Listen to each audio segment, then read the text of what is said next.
Hello साथियों, एक बार फिर से आप सभी का स्वागत है मेरे चैनल विद्या रत्न ऑफिशियल में। साथियों, हम सभी जानते हैं कि निपुण भारत मिशन योजना गतिमान है, जिसके तहत हम सबको एक कार्य योजना बनानी है। We have to make a work plan related Nipun Bharat mission, but we have not a clear thought.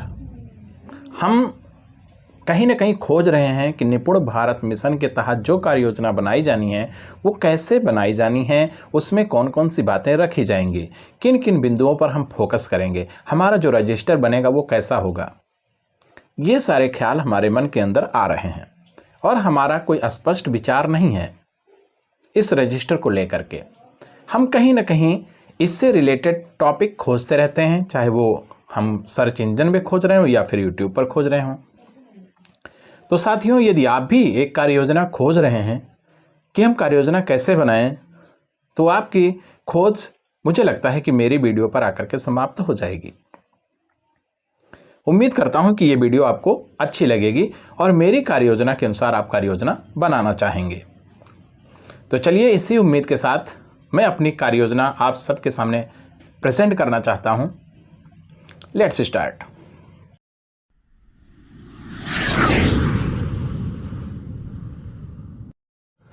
तो साथियों, जो मेरी कार्य योजना है वो आपके सामने है। यहाँ पर देखिए एक हेडिंग है, विद्यालय को निपुण या आदर्श बनाने हेतु कार्य योजना। ये जो हेडिंग है, ये आप रजिस्टर को एक नाम दे सकते हैं। इस हेडिंग के साथ आप एक रजिस्टर बनाइए, रजिस्टर के कवर पेज पर आप ये हेडिंग दे सकते हैं।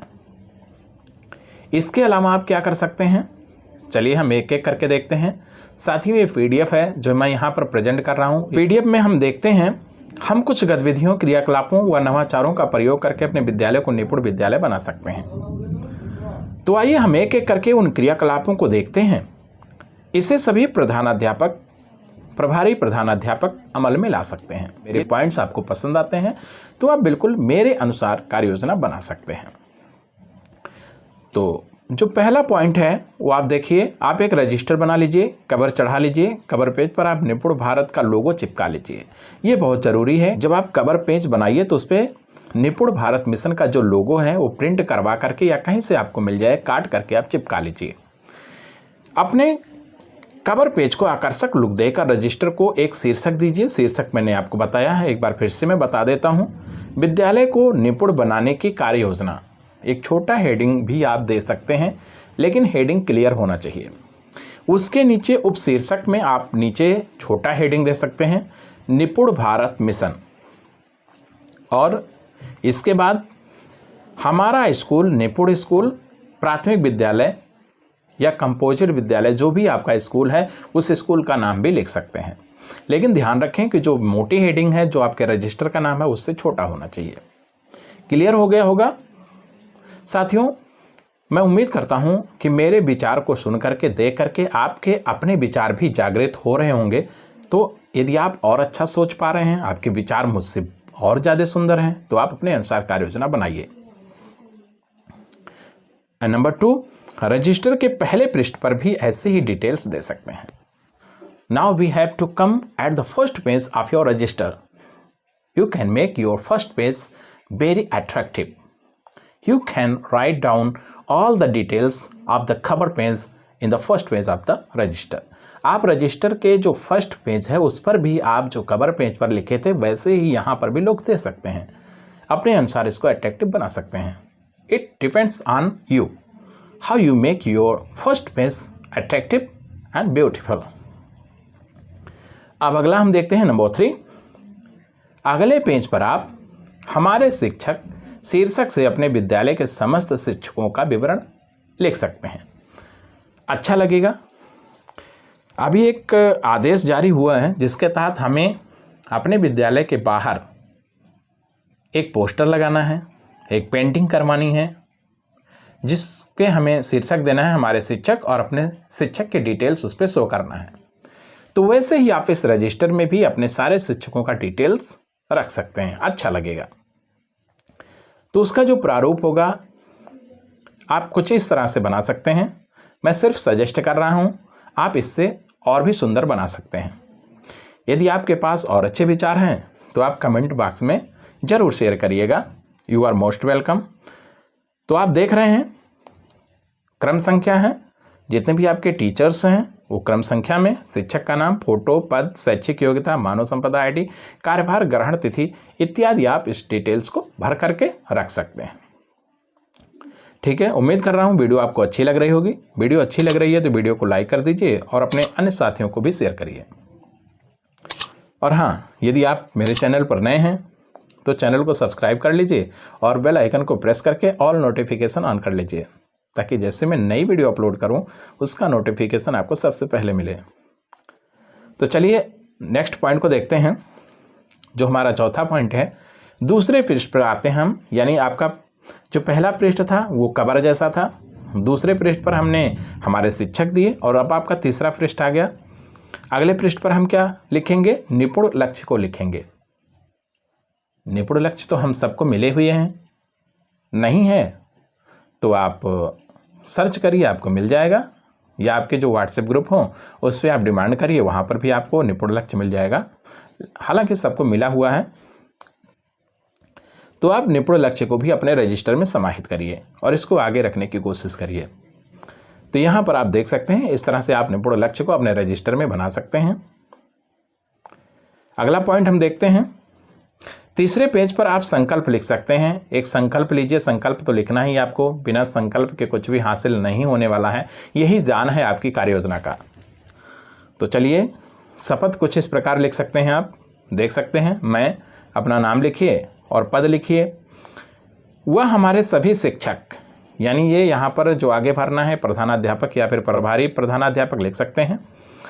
इसके साथ ही साथ सभी शिक्षकों को समाहित करते हुए दिनांक डालिए, तक अपने विद्यालय को प्रेरक विद्यालय के रूप में विकसित करने का संकल्प लेते हैं। यहाँ पर प्रेरक की जगह पर निपुण होना चाहिए था, सॉरी साथियों, इट्स अ टाइपिंग मिस्टेक, इसको इग्नोर करिए। उम्मीद कर रहा हूँ समझ रहे होंगे। तो मैं पद लिख करके हमारे सभी शिक्षक दिनांक इतने तक अपने विद्यालय को निपुण विद्यालय के रूप में विकसित करने का संकल्प लेते हैं, और यहाँ पर जो प्रधानाध्यापक या प्रभारी प्रधानाध्यापक हैं वो साइन कर देंगे और नीचे हस्ताक्षर शिक्षक करके जितने भी और भी शिक्षक हैं वो यहाँ पर साइन कर देंगे नंबर वाइज। आगे बढ़ते हैं, नंबर 5 देखते हैं। अब आप रजिस्टर के अगले पेज पर विचारणीय प्रश्न या अवस्थापना सुविधाएं का शीर्षक डालिए और निम्नलिखित प्रश्नों को शामिल करते हुए आगे बढ़िए। आप कौन कौन से प्रश्नों को शामिल कर सकते हैं इस पेज में वो हम देखेंगे यहाँ पर, लेकिन मुझे लगता है ये बहुत ही इंपॉर्टेंट पेज है आपके कार्य योजना का। तो जो पहला पॉइंट मैं इसके तहत दे रहा हूँ वो है, आप अपने विद्यालय की संतृप्त और असंतृप्त अवस्थापना सुविधाओं की लिस्ट बनाइए और यहाँ पर उसको भरिए। कुछ इस तरह से आप अपने रजिस्टर में कॉलम बना करके लिख सकते हैं। पहला जो प्रश्न है वो है, क्या आपने विद्यालय के अध्यापकों को कक्षाएं आवंटित कर दी हैं? संतृप्त है तो उसमें टिक मारिए, असंतृप्त है तो उसमें टिक मारिए। इसी तरह से दूसरा है, क्या विद्यालय के सभी कक्ष प्रिंट रिच हैं? साथियों इस तरह से मैं एक एक पढ़ूंगा तो काफ़ी टाइम लग जाएगा, बस आपको समझाना था। आप काफ़ी समझदार हैं, आप अपने स्तर से भी प्रश्नों को यहाँ पर जोड़ सकते हैं या फिर घटा सकते हैं, प्रश्नों को निकाल भी सकते हैं, प्रश्नों को ऐड भी कर सकते हैं। तो इट डिपेंड्स ऑन यू। चलिए फटाफट आगे बढ़ते हैं। साथियों इसमें से जो क्वेश्चन हैं मेरे हिसाब से मैंने अच्छे क्वेश्चन रखे हैं। यदि आप इन क्वेश्चन को चाहते हैं तो पीडीएफ को डाउनलोड कर सकते हैं। जो पीडीएफ मैं यहाँ पर प्रेजेंट कर रहा हूँ ये पीडीएफ आपको मिल जाएगा, इसको आप डाउनलोड कर सकते हैं। आप मेरी वेबसाइट पर vidyaratan.com पर जाइए, वहाँ पर आप सर्च करिए कार्य योजना निपुण भारत मिशन। जैसे ही आप सर्च करेंगे ये पीडीएफ आपको शो होगा, पीडीएफ वहाँ से डाउनलोड कर सकते हैं। यदि आप वहाँ से नहीं कर सकते हैं तो आप इस वीडियो के डिस्क्रिप्शन बॉक्स में जाइए, वहाँ मैं लिंक दे रखा हूँ, आप क्लिक करिए और डाउनलोड कर लीजिए। तो चलिए फटाफट आगे बढ़ते हैं। अगला पॉइंट देखते हैं, नंबर 6। आप अपने विद्यालय में अध्यापकों के बीच कार्य विभाजन को कार्य विभाजन शीर्षक देकर लिख सकते हैं। ये भी बहुत इंपॉर्टेंट पॉइंट है, जो हम कार्य विभाजन किए हैं अपने विद्यालय में उसको भी यहाँ पर लिख के रखें। तो चलिए देखते हैं कार्य का विभाजन कैसे करना है। कुछ इस तरह से आप कार्य विभाजन कर सकते हैं। कार्य विभाजन किए हैं तो यहाँ अपने रजिस्टर में इस तरह से लिख सकते हैं। आपके विचार हमसे और भी सुंदर हो सकते हैं, तो आप अपने अनुसार कार्य कर सकते हैं। चलिए आगे बढ़ते हैं और नंबर 7 देखते हैं। विद्यालय संचालन हेतु ग्रीष्मकालीन एवं शीतकालीन समय सारणी भी बनाएं।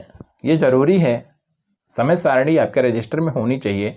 हमारा विद्यालय कब खुल रहा है, कब हमारा फर्स्ट पीरियड, सेकंड पीरियड या फिर थर्ड पीरियड एंड हो रहा है, कब फोर्थ पीरियड स्टार्ट हो रहा है, ये सब एकदम क्लियर होना चाहिए। वैसे माइंड में सबके क्लियर है ही है, बस रजिस्टर में लिखा होना चाहिए, तभी हमारा रजिस्टर एक कंप्लीट रजिस्टर माना जाता है। ठीक है, कुछ इस तरह से आप अपने रजिस्टर को भर सकते हैं। आप चाहें तो जो भी आपका टाइम टेबल है वो प्रिंट करवा करके और चस्पा भी कर सकते हैं अपने रजिस्टर में। यदि आप लिखना नहीं चाहते हैं तो सर्च करके आप समय सारणी मिल जाए तो उसको आप चस्पा कर सकते हैं। तो शीतकालीन समय सारणी यहाँ पर दी हुई है, और पूरा टाइम टेबल यदि आप लिखना चाहते हैं तो ये देख सकते हैं, पूरा टाइम टेबल है। ये कंपोजिट विद्यालय का है, यानी 6 से लेकर 8 तक के भी विद्यालयों की जो भी खोज है वो समाप्त हो जाएगी। यदि आप समय सारणी खोज रहे हैं, आपका कंपोजिट विद्यालय है, कक्षा 1 से 8 तक यदि आप संचालित कर रहे हैं तो आपकी खोज यहीं पर समाप्त हो जाएगी। यदि आप इस समय सारणी को चाहते हैं तो आप इस PDF को डाउनलोड कर लीजिए। डाउनलोड करने के बाद इस पेज को, जो समय सारणी वाला पेज है, प्रिंट करवा करके अपने रजिस्टर में चिपका सकते हैं। तो आगे बढ़ते हैं। अब हम ग्रीष्मकालीन समय सारणी को भी ध्यान में रखते हुए यहाँ पर बना सकते हैं। और यदि ग्रीष्मकालीन समय सारणी आप डाउनलोड करना चाहते हैं तो आप इस PDF को डाउनलोड कर लीजिए और इस पेज को प्रिंट आउट करवा करके अपने रजिस्टर में चिपका लीजिए। चलिए नंबर 8 पॉइंट को देखते हैं। बच्चों की नियमित उपस्थिति के लिए किए जाने वाले प्रयास की सूची बना लीजिए। साथियों, निपुण यदि आपको अपने विद्यालय को बनाना है तो कहीं ना कहीं बच्चों का ठहराव 100% होना चाहिए। 100 नहीं तो 90+ तो होना ही चाहिए। तो कहीं ना कहीं जो ठहराव वाला बिंदु है वो बहुत ही महत्वपूर्ण हो जाता है।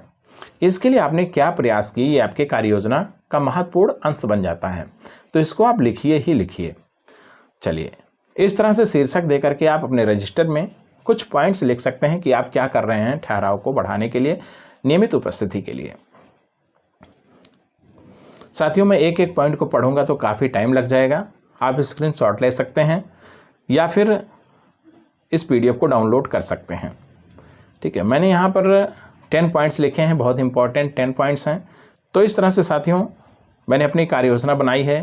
कार्य योजना छोटी है, बहुत बड़ी नहीं है, लेकिन जो बातें समाहित हो सकती हैं कार्य योजना में, मैंने समाहित करने की कोशिश की है।